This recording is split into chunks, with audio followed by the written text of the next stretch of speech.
lumière du soleil vert, des dentelles et des théâtres, des photos de bord de mer, dans mon jardin d'hiver.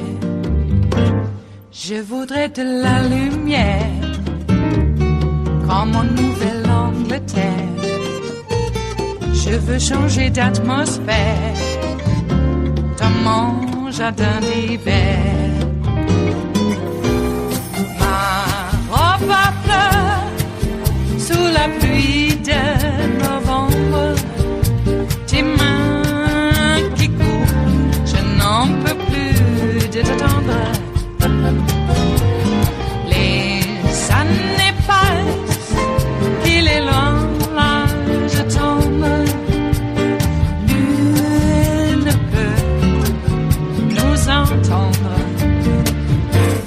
Je voudrais du Fred Astaire, revoir un latte. If you could go through exactly what happened, exactly what the charges are, and also the timing is interesting. I'm interested in these criminal referrals to other members of Trump's administration and the timing given the election, if that strikes you in any way. Right. Well, I mean, I think this is all part of a world of hurt for Steve Bannon. It was barely 24 hours ago, literally, when this time yesterday morning that the U.S. Coast Guard vessel and a helicopter were over that 152 yacht owned by that Chinese billionaire, as you were all just discussing, and they were in the process of taking Steve Bannon into custody. He was taken into custody 10 minutes from now yesterday. So this is something that developed quickly. I think when you look at Steve Bannon's legal world at this point, Mika, you're looking at a legal world that there's serious questions about that Chinese billionaire, what he's been up to. There have been complaints made to local police departments of people claiming that they've been swindled out of $500,000 from that individual, Guo Wei, excuse me.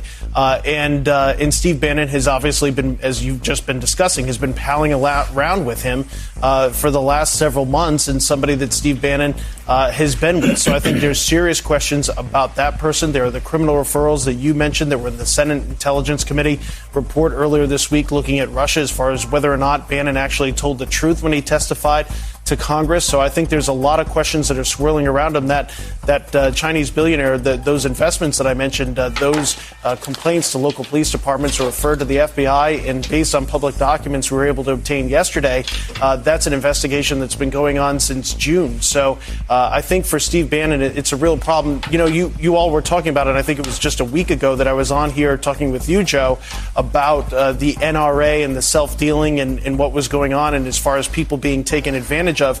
Just in yesterday's indictment, it says some of the donors were wrote directly to the person who ran this Build the Wall Foundation, saying they did not have a lot of money and were skeptical about online fundraising campaigns, but they were giving what they could because of the assurances that were made by this foundation. I mean, when you read that, it's kind of heartbreaking, and it's also kind of sad that people were hoodwinked by these people. I mean, does Steve Bannon really need the money to pay for his personal expenses out of people's hard-earned cash? I mean, I think, this indictment certainly raises a lot of questions about his behavior. Well, and Tom, you bring up such a great point. You have people that gave what little that they had for a cause that they really believed in. It reminded me when my grandmom, years and years ago, decades ago, would send in $25 checks out of her Social Security to Jim and Tammy Faye Baker at the PTL Club. And my parents and the rest of us would beg her not to do it. And, of course, they were swindlers as well. And unfortunately, with the NRA, you see that happening with the national NRA, and you've seen it happening with Jerry Falwell Jr., and you're seeing it here. But, Tom, let me ask you something. We went down the list: campaign manager, deputy campaign manager, foreign policy advisor, national security advisor, longtime lawyer, longtime political advisor, and now Bannon, all of them arrested and then eventually guilty of federal crimes. A lot of us in the news media have just sort of breezed over what may be one of the most remarkable parts of a Senate Republican-led Intel Committee report, and that is that the Republican-led Intel Committee sent 2 criminal referrals out on members of Donald Trump's family. Right. What do you know about Jared Kushner and Don Jr.'s criminal referrals? Again, sent out not by partisans, but from a Republican-led Senate Intel Committee. I think, particularly when it involves a crime such as lying to Congress, that's not something that takes a tremendous amount of investigation. I'm curious to hear where those investigations are going, where they're at, how seriously they were looked at, what the underlying evidence might be that they lied. It appears, based on some of the information contained in that report. And I think you bring up a good point, Joe, in that, this week it probably didn't get the attention that it deserved post-Mueller in the middle of a Democratic convention. But there were a number of revelations in that report about Paul Manafort, about contacts with a Russian intelligence operative that will probably, over time, get even more attention and get a closer look. And so I think when you look at those criminal referrals, those are serious, and it'd be interesting to know what is going on at the Department of Justice with respect to those referrals and where those cases might be headed.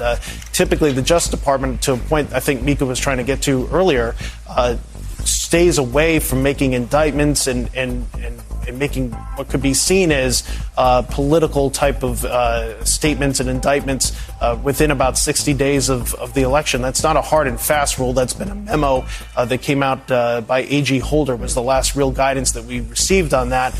Bill Barr has made it clear that there'd be no investigations that would be political in nature or any sort of ramification on the presidential for either Democratic or Republican candidates that would pass his desk without his approval. So it'll be interesting to see where that goes going forward. Well, it is fascinating, Mika, again, though, that you had Mueller pass on Don Jr. and Jared Kushner when there seemed to be evidence, at least Republicans on the Senate Intel Committee believed it, that they had committed crimes. But Mueller passed on it. Maybe he thought it was just too hot to handle politically. And now you have the Senate Intel Committee, Republicans on the Senate Intel Committee, sending out similar criminal referrals that are just on standby. So it would be fascinating to see what the Justice Department's doing. And I think that what Tom said makes a lot of sense. And what, obviously nothing should happen between now and the election at this point, just too hot politically. I'm just curious why they passed upon them earlier. It is Friday, the 21st of August of 2020, and you are in West Coast Cookbook and Speakeasy. I am your chef de cuisine, Justice Putnam. Gunner, the English Bulldog, is our snoozing sous chef. And our daily special is Blue Moon Spirits Fridays. Hey, folks, we are all Nighthawks in the Diner of Life. Well, the French 77s are all mixed and poured and ready for your imbibing pleasure. We have a very long weekend ahead of us. Do not drink too much. No. We have a lot to contend with, and you can't really drown it out. No, not that way. Take a little pleasure while you can, and let's get to work. Well, we have to gird our loins, so to speak, as we prepare ourselves for next week's RNC. Oh, is it going to be a hate fest? None of this lovey-dovey, let's get along with our neighbor stuff. No, it's going to be, your neighbor is going to come and kill you, especially if they're liberals. They're ungodly. Well, they worship the fatted calf. What? Or is it the golden calf? The golden fatted calf. We'll put it all together and mix some metaphors. And next thing we know, we'll have a religion and we'll call it QAnon. Or is it Quanon? QAnon.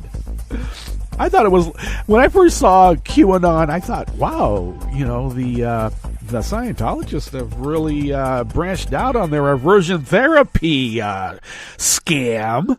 Yeah. Jeez. There used to be a Al-Anon facility right there on the boardwalk in Venice Beach, near where Full Circle is. Full Circle still there? I don't think it's there anymore. But yeah, right there by Full Circle, the natural food store right there on the boardwalk in Venice. And we used to walk by there quite often, and because it was right there. Yeah, kind of run down. But, what do you expect? They were Scientologists trying to take people's money and using an e-meter on them to make sure they were clear so that they could be productive members of society once again. Okay. And now we have QAnon. Not affiliated, apparently, with Scientology. It's just a homegrown weird thing that I think, did it start on Reddit? Probably did. Maybe even started as a joke, and the next thing you know, it's a fervent religion with some fervent followers, too. Already been killing people? Yeah, I mean, little kids, and then running off to Hawaii. Yeah, bury your kids in a little ranch farm area in Idaho and then hightail it to Hawaii. Yeah, that's the kind of QAnon that we got going. I've actually felt the wrath of their outrage myself. I'm banned right now because I called out some QAnon disinformation, and the next thing you know, I had sacrificed my son to Moloch, my dead son. Yeah. I love how they try to dox you with, your public life. It's out there for the public to see. I've never wanted to hide behind a nom de plume. When I was a punk rocker, I didn't make up my name. I had a ready-made stage name already. I didn't have to make one up. And so it's pretty easy to find out, who I am, what I am, maybe even where I am, because it's all out there. I don't hide it. So it's curious that some folks will use that to sort of intimidate you. I had a troll bot doing that yesterday, going over social media posts for years. What's that about? And then mentioning certain things that, as he looked on my Facebook profile or any other place, I have it out there. Bringing up certain little things like, how about this? Are you doxing me? Do you really think that's going to work? And the other part I really like is when they call me an old flabby guy. Yeah. Well, I weigh just about what I did when I was playing college football. Okay, this is to be clear. And of course, the muscle mass is a little different, but not too many people would call me flabby. Let's put it that way. I don't know, buff. I hear that a lot. Yeah, I will admit I am not physically as strong as I used to be. I mean, I acknowledge a marked drop, actually, in strength. But, I do pretty good for a 65-year-old. I guess I can say that now, for a 65-year-old. Okay, life isn't over at 65 for some of us, all right? Let's be clear. I mean, I think they're thinking about, where they live and the ravages of, some people might say, life choices. I don't want to go there because, there's more than life choices that cause people's health to drop. Sometimes it's completely out of their control. It has nothing to do with choice. So if someone is ravaged because of obesity, diabetes, any number of things that could be environmental, I'm not going to blame them for their life choices. If you're going to exacerbate something by smoking, that's your choice. That is your choice. Or any other number of life choices, like the, mass amounts of meth might have a detrimental impact on your life. It does. It's even been proved in blind studies.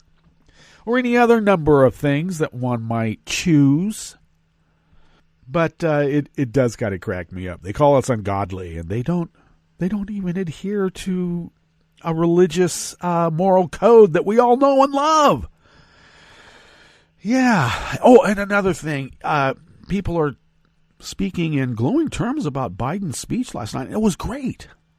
It was great, and I agree that it is one of the preeminent speeches made by Biden. And let's remember, he was a senator and in the legislature for a long time, and he would get up and right off the cuff, he'd give 10-minute speeches, and have a command of all the facts and put it out there and be forceful and would be able to sway minds and get the votes that they needed. So, we're talking decades of making great speeches. But Joe touched upon all of the traits of what it is to be an American that we've almost forgotten. And one of those is protecting the least among us. Okay? What party does that and what party doesn't? And I don't want to hear about, the Democratic Party is just sold out. Now they're all a bunch of neoliberals by people who have no idea what neoliberalism is. One party cares for the least among us and one party does not. All right. Oh, I should mention, I have a bit of an allergy this morning. Some allergies. My nose is stuffed up. So if I sniffle or any of that, I do apologize. It's so unappetizing on air. I know. I'm trying to avoid it, but I apologize slightly ahead of time. Okay. So I thought Joe's speech was great, and people are talking about that he touched upon all these conservative values, flag, family, what else? Character and faith. Like liberals don't have faith. They don't care about the flag or family or character. Now, I have mentioned just today that they, meaning the conservatives, the repugs, over the decades have pandered to flag, family, faith, and character, but they don't live it. And yet, liberals live it, like Joe Biden. And we are called ungodly. Now, let's look up the term gaslighting and apply it to that, and then you'll know what I mean. Do we put up with it? Are we willing to reach across the aisle so that we can get slapped across the face? They're going to go right past our outstretched hand and slap us right across the face. Are we going to take it anymore? Look, they can help us legislate, or they can be left behind, where I think they fear what's going to happen to them when, Vishnu pulls them up by their top knot to Venus. Is that what the rapture is? I think that's what the rapture is. You get pulled by your top knot up to Venus, and they don't have a top knot. No wonder they fear being left behind. No wonder. Well, what's on the rest of the menu here in the Bistro Cafe of West Coast Cookbook and Speakeasy? Blue Moon Spirits Fridays. Well, at the top, we tried to answer or break down even more of the questions that have swirled after Bannon's arrest. Like, criminal indictments against Jared and Junior. I'd like to see those come to fruition. Come on, Southern District of New York, do your job. On the rest of the menu, Homeland Security won't talk about its endorsement of Bannon's fraudulent wall scheme because they're in on it. They are. Montana Governor Steve Bullock asked a federal judge to take swift action to remove the Trump administration's chief steward of public lands. The guy, that lawyer that we talked about or spoke about earlier in the week, who made up a rule that pretty much pegged him as being the replacement to take over the Bureau of Land Management without Senate confirmation. Isn't that funny? And Facebook first stirred resentment and then anger as it abandoned drilling equipment under the Oregon seabed. Just abandoned it. After the break, we moved to the chef's table where human rights monitors sounded the alarm over a recent spike in assassinations targeting civil rights activists in Iraq. Systematic, too, I might add. And prosecutors in Belarus opened a criminal investigation against opposition activists who set up a council to negotiate a democratic transition of power. You don't have a democratic transition of power when you've had a sham election now for the last 26 years. All that and more on West Coast Cookbook and Speakeasy. Bon appetit.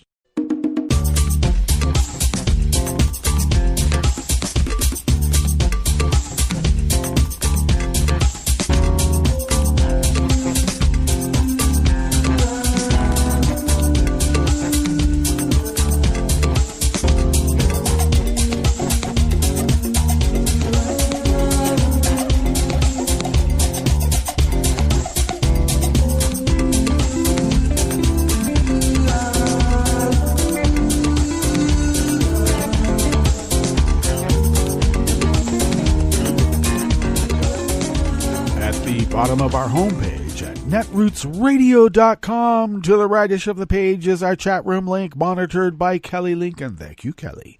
To the leftish of the chat room link at the bottom of our homepage at netrootsradio.com is the link to our Patreon page.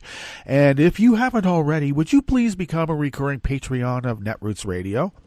It doesn't take much. No, really it doesn't. If you could afford the cost of an espresso-type coffee drink and send those funds to us once a month, we're able to stretch those dollars, pay our bills, fly under the radar, resist as the founders originally intended, and continue on this, well, almost a decade-long, 24/7, 365 resistance radio broadcasting, because it's not only a duty, it's not only a love. Hey, it's just the right thing to do, and thank you for allowing us to fulfill that civic duty and the right thing to do. If you would like to follow Netroots Radio on Twitter, do so at Netroots Radio. Tom takes care of that. Thank you, Tom. I, of course, take care of at Justice Putnam, and you might as well follow me there because I post the show notes and links diary on Daily Codes about 10 minutes before showtime, and then get that up on social media, in which Twitter is preeminent among them. Follow the show on Twitter at Cookbook West, and pick up podcasts by way of Spreaker, Stitcher, TuneIn, iHeart, YouTube, iTunes, etc., etc., etc., etc. Well, DeJoy, the U.S. Postmaster General, has been testifying in front of the Senate, and he'll get a better grilling, I believe, on Monday. When I say better, there has been some pointed questions for DeJoy. He assures everyone, oh, no, we're not slowing down election mail. Social security checks, maybe. I don't know, meds for grandma. That might be a little slow and getting heated up out there in the storage areas. And I don't know, maybe even we're allowing baby chicks to die in our storage facilities because, the mail's slowing down for that. Oh, yeah, he doesn't admit to any of that. None of this slowdown is occurring. It's all a hoax, even though the graphs and the actual studies from the Postal Service itself have shown.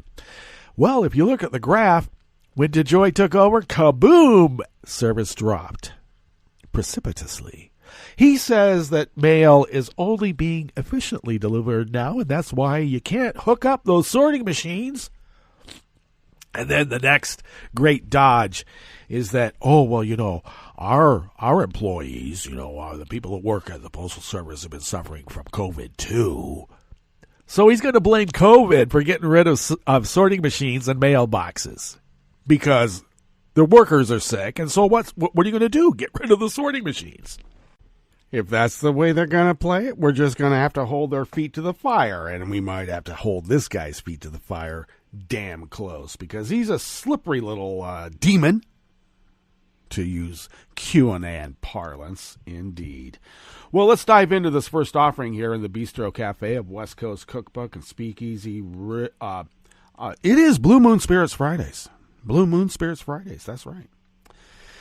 Emily Singer, out of the American Independent, brings us this first offering. The Department of Homeland Security declined to comment on its previous endorsement of a self-funded border wall group whose leaders were arrested yesterday and charged with defrauding donors out of hundreds of thousands of dollars. A video from July posted by Brian Colfage, one of the four men arrested yesterday, Thursday, and charged with fraud, shows acting Homeland Security Secretary Chad Wolf standing next to a Customs and Border Patrol agent as she praised the self-funded wall project from the We Build the Wall group. The current private wall that was built, from what I have learned, has been very effective in the condition it has come, the unidentified agent says in the video, which is branded with a We Build the Wall watermark. Along with the video, Colfage tweeted, "The private wall that at We Build the Wall built and funded is DHS Gov and CBP endorsed and approved. Never forget it." Oh, really? DHS declined to comment to the American Independent about whether it still stands by the project in the wake of the indictment, nor what DHS's relationship was with We Build the Wall. Prior to the indictments, the project had already come under fire when the small half-mile segment of the wall the group built began showing signs of erosion. You know, it's sort of like when certain fly-by-night construction groups would come in and, you know, say, hey, you need a new roof, and you have your roof on for about a week, and the next thing you know, it's starting to fall off. One of those deals. Trump, for his part, tried to distance himself from the project, despite the fact that one of the men indicted, Steve Bannon, was his former campaign CEO, as well as a senior advisor in the early days of his administration when everybody was talking about build the wall, and the Mexican government was going to pay for it. So why do they need small donors to give their money to build the wall? Grift is grift. And when you hate your marks and you think they're stupid enough to fall for what you're trying to grift them for, you're going to get the grift and they're going to be stupid. That's how the equation works. Donald Trump's son, Donald Trump Jr., also praised the We Build the Wall project as well as helped fundraise for it. Trump Jr. gave a testimonial for the group at an event in 2018. Jr. was also seen with some of the group's advisory board members in July of 2019, posing with a We Build the Wall branded gun. And that was a photo obtained by CNN's Andrew Kaczynski, you know, from the K-File. Colfage Bannon and two other men, Andrew Bottolato and Timothy Shea, were each charged with one count of conspiracy to commit wire fraud and one count of conspiracy to commit money laundering. And that was a news release from the U.S. Attorney in the Southern District of New York. If convicted, each charge comes with a maximum sentence of 20 years in prison and a presidential pardon.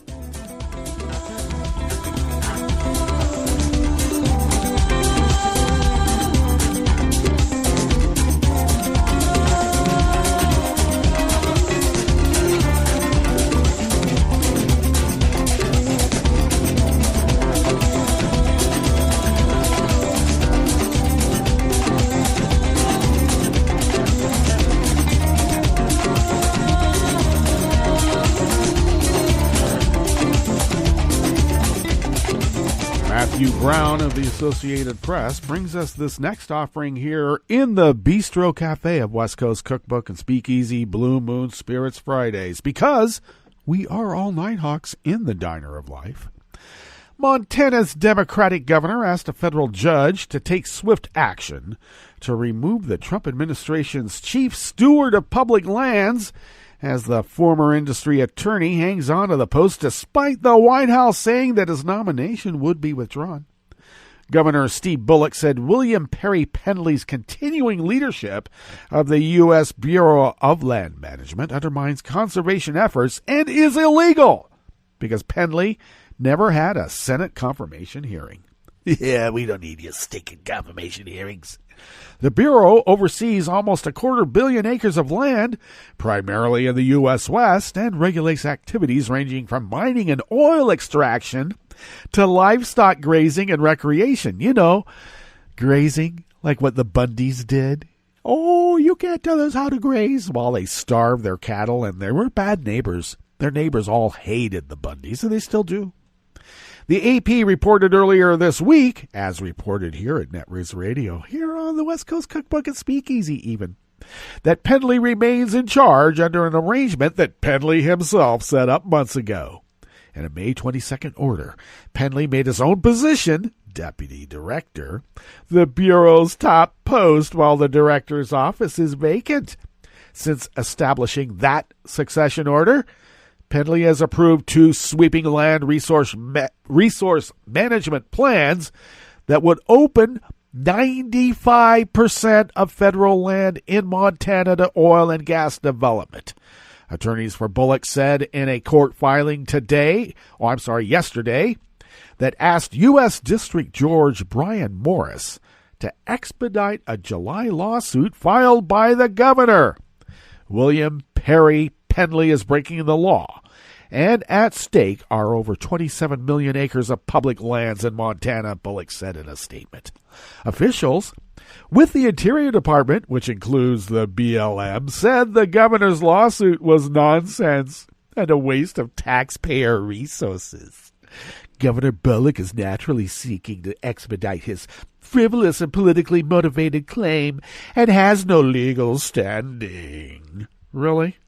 Before he joined the Trump administration, Penley was a longtime industry attorney and property rights advocate from Wyoming.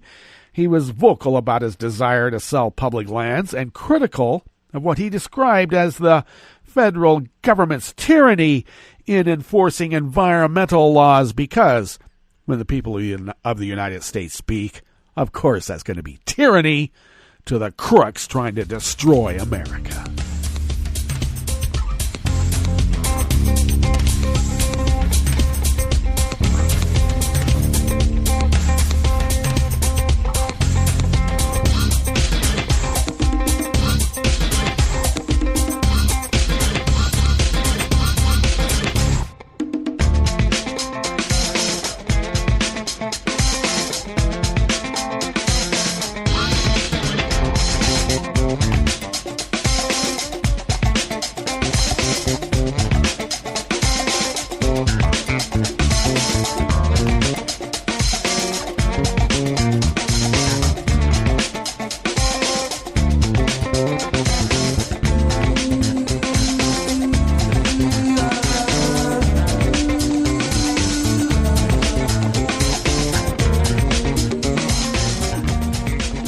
Selsky of the Associated Press brings us this final offering here in the Bistro Cafe of West Coast Cookbook and Speakeasy. Facebook's effort to build a landing site in a village on the Oregon coast for a fiber optic cable linking Asia and North America has run into serious trouble. First, a drill pipe snapped under the seabed. Workers left 1,100 feet of pipe and 6,500 gallons of drilling fluid, a drill tip, and other materials under the seabed as they closed down the site, aiming to try again next year. And then the Facebook subsidiary waited 7 weeks before telling state officials about the abandoned equipment. Homeowners in Tierra del Mar, which has around 200 homes, no stoplights or cell phone service, had opposed the project from the start, pointing out that it's zoned residential and that having a cable landing site threatened the character of their community and could invite other projects. Now they are furious, and political leaders are too. Tierra del Mar, 65 miles southwest of Portland, is home to a mix of professionals and retirees who share a love of the unspoiled beach that is fringed with coastal fir trees and the deer, eagles, and other birds that inhabit the area. Facebook representatives had said Tierra del Mar was one of the few places on the U.S. West Coast suitable for the ultra-high-speed cable. It is to link multiple U.S. locations, including Facebook's huge data center in the Central Oregon town of Prineville, with Japan and the Philippines, and to help meet an increasing demand for internet services worldwide, the company says. Construction of the cable landing site was supposed to have been done in just a few weeks and completed by the end of April. Well, welcome to the Oregon coast. Did you ever read any history? Instead, the drilling will resume again in January as long as the state doesn't revoke the permit. A neighbor said the drilling was noisy. Meanwhile, a lot the size of 10 tennis courts has been stripped of its trees, grasses, and other vegetation is now covered with gravel and concrete.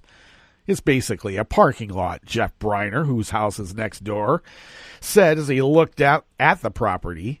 The wide sandy beach seems undisturbed, but under the seabed, close to shore, sits the drilling equipment abandoned by Facebook subsidiary Edge Cable Holdings. Lynn Rutledge, a retiree with a vacation home in Tierra del Mar, was one of the community organizers opposing the cable landing site. They left and didn't disclose to anyone that they left drilling equipment that is now underneath our seabed. And there is no determination that that's wrong, that that's environmentally unsound, Rutledge said. She and her husband Ed said they believe state agencies also share the blame for being lax in vetting the project and in following up the drilling accident. The Department of State Lands has left it up to Edge Cable Holdings to provide an analysis of potential health, safety, and environmental impacts because of the presence of the abandoned equipment. But of course, folks are a little bit worried about letting the perps investigate themselves, and we would all be concerned about that. Department of State Land spokeswoman Ollie Hansen said the analysis will be reviewed by department staff and independent experts as necessary. Political leaders say Facebook is wearing out its welcome, and even Governor Kate Brown is not happy. In January of 2016, Brown encouraged the Pacific Telecommunications Conference, which was holding its annual meeting in Hawaii, to consider Oregon as a cable landing site on the west coast of North America. But now, Brown's spokesman said the conduct of Facebook in Tierra del Mar is unacceptable. Well, I guess we could have told you so. All right, that takes us to our break, and we better go to our break. And when we get back from said break, we will go through weather from around the world, and we will finish up with the stories that we have curated for you today. You're listening to West Coast Cookbook and Speakeasy, and we will be right back. You are listening to netrootsradio.com. Please hang up and try again.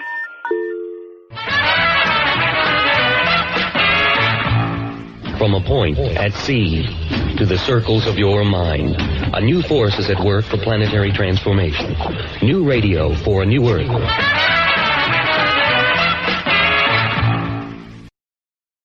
This is Take Two Movie Review. I'm Mike Friend. This week, Seasons Past. That's the non-accidental title of a first-time novel written by our protagonist Kate Conklin in the new movie I Used to Go Here. Kate is 35 years old. Most of her friends are pregnant, while her fiancé has just dumped her. Her baby's the aforementioned book, to which we are introduced during a phone call from her publisher that we hear as she walks through the streets of Chicago. That's not going too well either. Sales are low and her book tour's been canceled. Kate, Community's Jillian Jacobs, is seeing her life come apart just as her old writing professor and former crush from college, David, played by Jermaine Clement from Flight of the Conchords, calls to invite her back to campus for a reading and Q&A. Needing the ego boost, she's there, picked up by a student guide and driver who's just the first in an array of wonderfully eccentric supporting characters. Most of these are students now inhabiting her old digs who initially point out to her that they were in kindergarten when she lived there.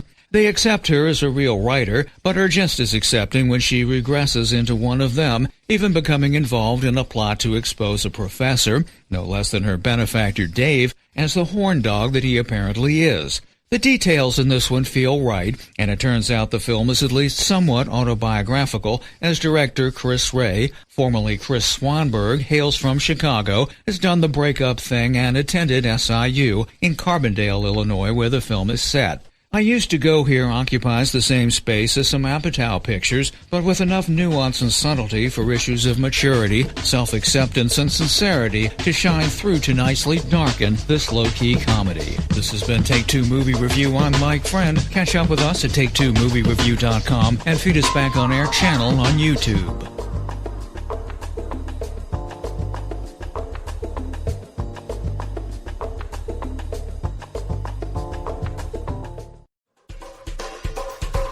This is Scientific American's 60-Second Science. I'm Suzanne Bard.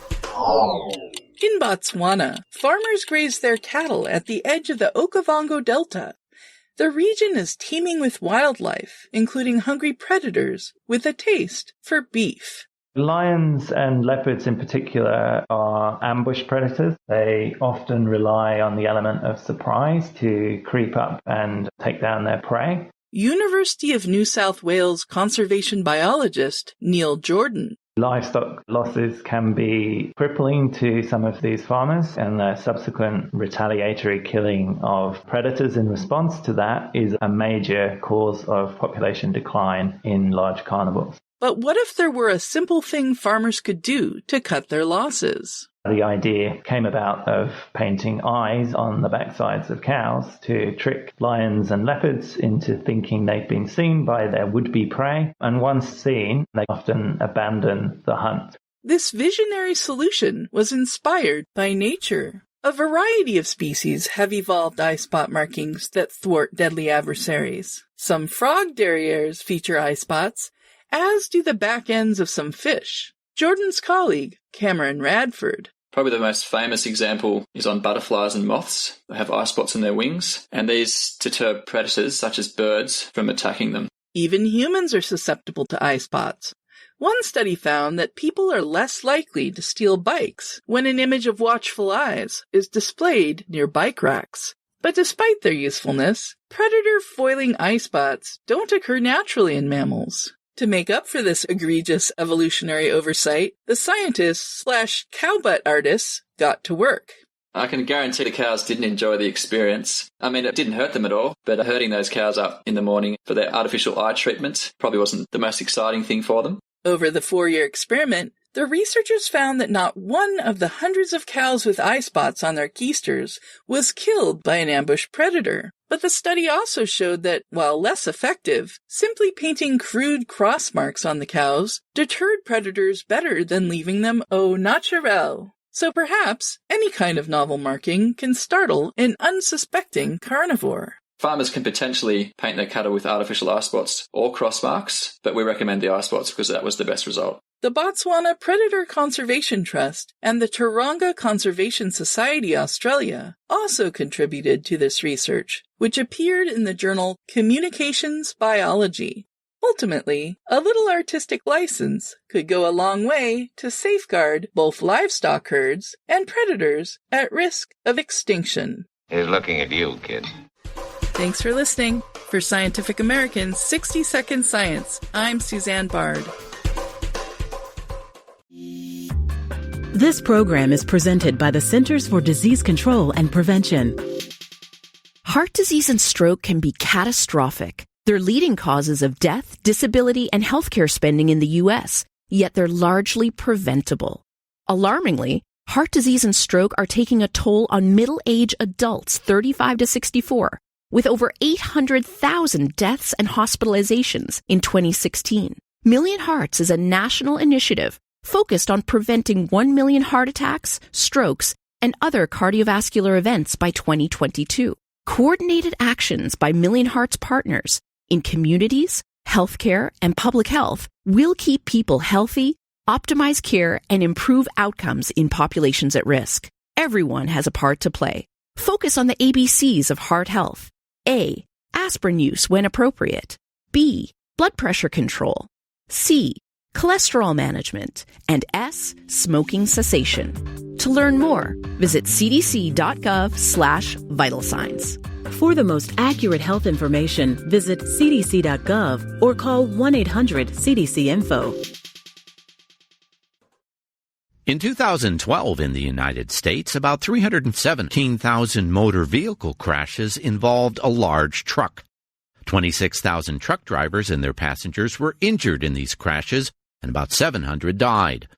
Trucker safety requires an alert, buckled-up, experienced driver with a reliable vehicle and a strong employer safety program. Seatbelts are the most effective way to prevent an injury or death in a motor vehicle crash, but in 2013, 1 in 6 drivers of large trucks didn't use their seatbelts.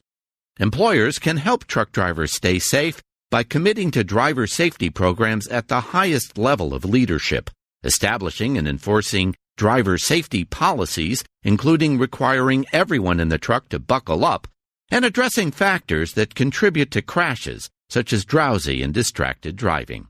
To learn more, visit cdc.gov/vital signs. I'm probably okay to have one more drink before I drive home. I'm probably okay. I open the window to stay alert. Probably okay. I just popped some gum in my mouth.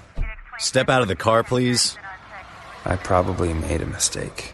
Probably okay isn't okay when it comes to drinking and driving. If you see a warning sign, stop and call a cab, a car, or a friend. Buzzed driving is drunk driving. A message brought to you by NHTSA and the Ad Council. Hi, I'm Tom Hartman, and since you're listening to netrootsradio.com, show your progressive side and go to the donate button on the bottom of the homepage. It's progressives like you who power Netroots Radio and keep the progressive message beaming everywhere 24 hours a day. Just go to our donate button at the bottom of netrootsradio.com. Thank you for keeping progressive radio at full power.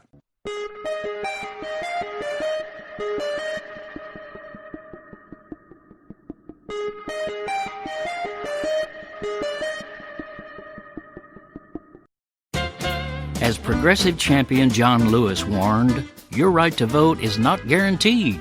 You can lose it. You see, it's one thing to have the right to cast your ballot, but it's quite another thing to be able to exercise that right. During the past decade, Republican officials and operatives have become experts at voter suppression, using legal technicalities, poll closures, fraud, fear-mongering, and plain old thuggish intimidation to shut out voters who are inclined to support Democratic candidates. Rather than winning votes, their game is preventing votes. And now comes Donald Trump with a pernicious scheme to keep millions of us from having our say in November's election. Here's the story. Because of the spreading COVID-19 health crisis, a majority of Americans are reluctant to risk their lives by voting in crowded polling places. Shouldn't be a problem, though. Just let everyone who's concerned use our nation's excellent, reliable, trusted postal service to cast their votes by mail. But such a sensible solution panicked Trump. "Eek," he shrieked. "Mail-in voting will increase turnout, and that's bad for me." Yet, he can't just ban voters from using the mail, so he came up with a maniacal Plan B. Simply defund the U.S. Postal Service so it can't do its job, thus forcing everyone to vote in person or give up their voting rights. Sure enough, in March he personally killed a bipartisan provision in the National Economic Rescue Package that would have assured timely delivery of our mail. Then in May, he installed one of his partisan mega-donors as Postmaster General, and he is now sabotaging delivery times by arbitrarily slashing the hours of postal workers. This is Jim Hightower saying, to help save our public post office and our right to vote from this tin-hatted third world potentate, go to usmailnotforsale.org. If you'd like more of Jim Hightower's real populism, check out the Hightower Lowdown. Jim's monthly newsletter gives you the real lowdown on which corporations, by name, are doing what to the middle class, our environment, and our democracy. Each month, the Hightower Lowdown brings you facts you didn't know, along with actions you can take to fight back. It also comes with a sense of humor. Hightower believes we can fight the gods and still have fun. Plus, get this, it's cheap. Only $15 brings you 12 issues a year. For real populism, go to hightowerlowdown.org. I'm Rick Smith, and this is Labor History in 2.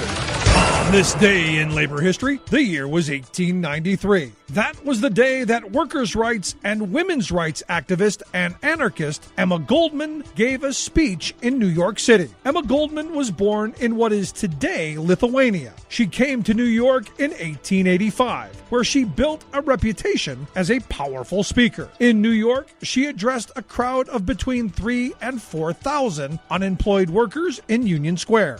The country was at the beginning of a depression that would sweep across the nation. Working families were finding it harder and harder to put food on the table. By the end of 1893, unemployment would soar to nearly 20%. Undercover agents at the rally reported that Emma had urged the crowd to take bread from the capitalists, quote, by force. Goldman recounted saying, quote, "Well then, demonstrate before the palaces of the rich, demand work. If they do not give you work, demand bread. If they deny you both, take bread."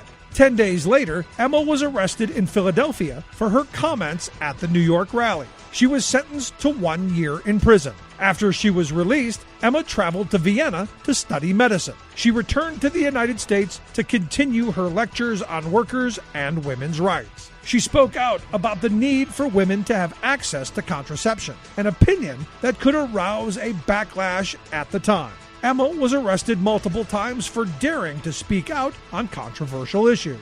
In 1919, during the height of the Red Scare anti-communist hysteria, Emma Goldman was deported to the Soviet Union. Emma was a courageous defender of free speech, often called the most dangerous woman in America. Labor History in 2 brought to you by the Illinois Labor History Society and The Rick Smith Show. For more information, go to laborhistoryin2.com.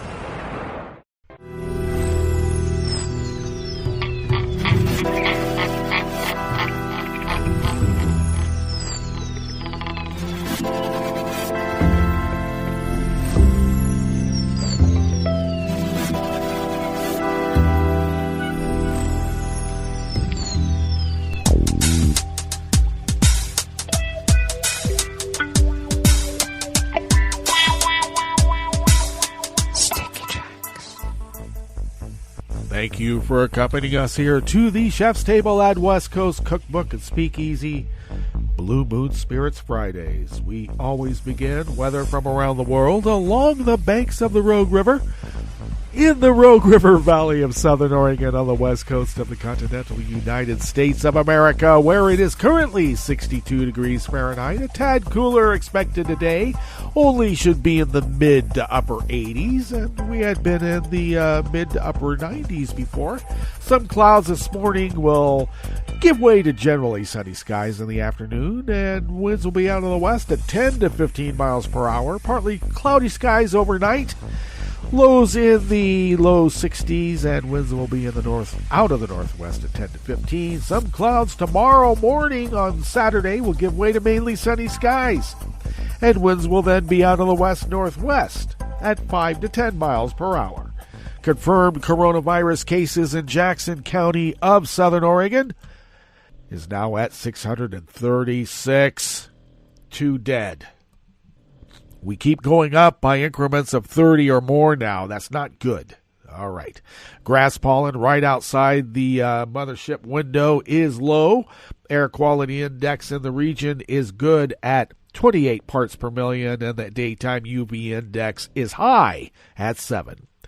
Barometric pressure is holding steady at 29.9 inches. Visibility is up to 10 miles, and relative humidity is at 76%. Weather from around the world is brought to you by people's personal weather stations that they purchased. These people planted these purchased personal weather stations somewhere on their property, and these people positively live around the world. London is 72 and mostly cloudy. Paris is 84 and sunny. Rome is 93 and sunny with a heat advisory.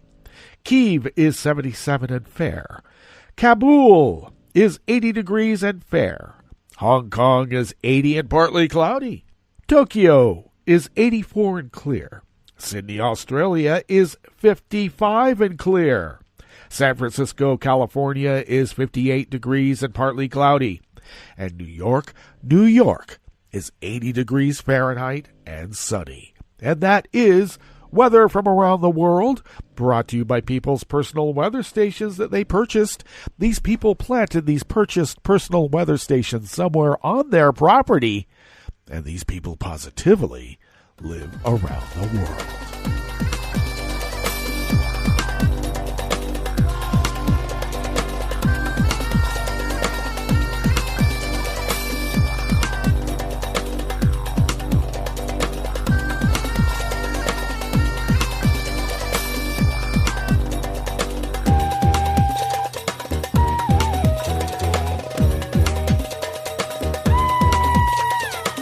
Nabil Al-Jarani and Samia Kulub of the Associated Press bring us this first amuse-bouche here at the Chef's Table at West Coast Cookbook and Speakeasy. Human rights monitors sounded the alarm over a recent spike in assassinations targeting civil rights activists in Iraq's south ahead of a much-anticipated meeting between the Prime Minister and Trump as part of ongoing strategic talks. Iraqi Prime Minister Mustafa al-Kadhimi departed for an official trip to Washington this week and is expected to meet with Trump later in the day to conclude strategic talks expected to shape the future of Iraq-U.S. ties. Meanwhile, back home, rockets have continued to strike at the seat of his government, while assassination plots have targeted more civil rights activists this month in southern Iraq compared to the period at the height of the protest movement in October. Iran Iran-backed Shiite militia groups are widely suspected of being behind both types of attacks. Tens of thousands of Iraqis took to the streets in October to decry rampant government corruption, poor services, and unemployment in Baghdad and across Iraq's south. Hundreds died as Iraqi forces used live ammunition and tear gas to disperse the crowds.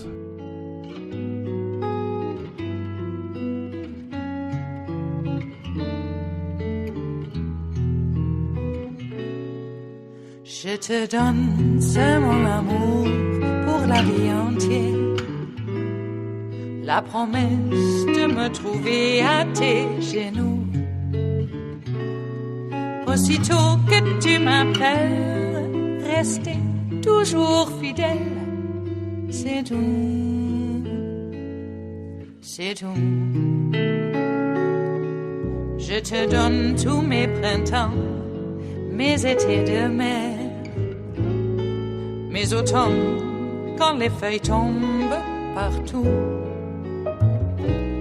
Si ce n'est pas une bonne affaire, je te donne tous mes hivers. Uris Carmenow of the Associated Press bring us this final amuse-bouche here at the chef's table at West Coast Cookbook and Speakeasy.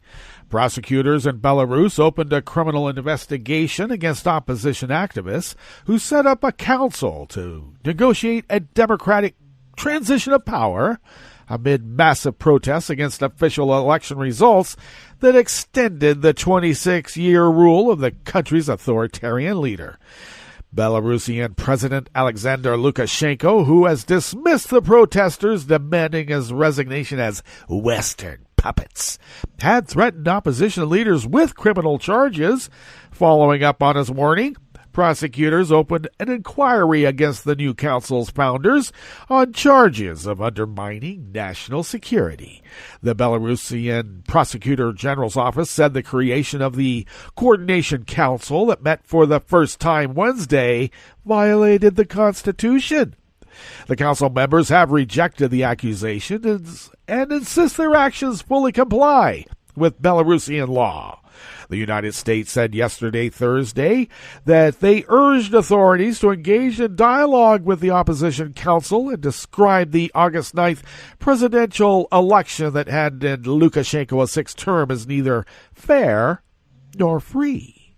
The post-election protests continued in the capital of Minsk and other cities for the 12th straight day. About 1,000 protesters rallied on Minsk's Central Independence Square, chanting "Go away," to demand that the country's leader since 1994 leave office. During the first 4 days of protests, police detained almost 7,000 people, injured hundreds with rubber bullets, stun grenades, and clubs, and killed at least 3 protesters. All right, that brings us to the end of our broadcast period for the day and the week. But you do know Netroots Radio will broadcast on, and we'll meet up on Monday for River City Hash Mondays. So do stay tuned to Netroots Radio all day, all night, and all weekend for all the breaking news as it breaks. And we'll meet up here on Monday, right here in West Coast Cookbook and Speakeasy. Bon appetit.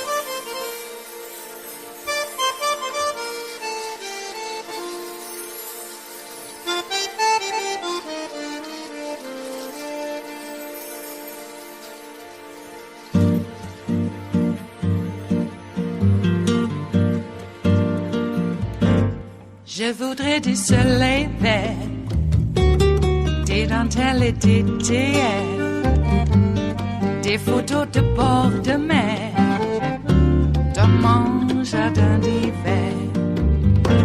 Je voudrais de la lumière, comme en Nouvelle-Angleterre. Je veux changer d'atmosphère, dans mon jardin d'hiver. À fleurs sous la pluie de novembre, tes mains qui courent, je n'en peux plus de t'attendre. Les années passent, qu'il est loin, loin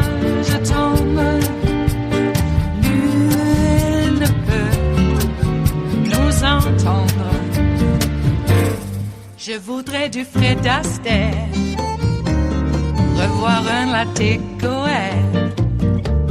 Je voudrais toujours te plaire dans mon jardin d'hiver. Je veux déjeuner par terre comme au long de golfe clair, t'embrasser les yeux ouverts dans mon jardin d'hiver. Ma robe à fleurs sous la pluie d'un novembre, tes mains qui courent, je n'en peux plus de t'attendre. Les années passent, il est loin l'âge tendre, nul ne peut nous entendre. Ba-da-da-dum-di-da-dum, ba-da-da-dum-di-da-dum, ba-da-da-dum-di-da-dum, dans mon jardin d'hiver. Ba-da-da-dum-di-da-dum, ba-da-da-dum-di-da-dum, ba-da-da-dum-di-da-dum, dans mon jardin d'hiver.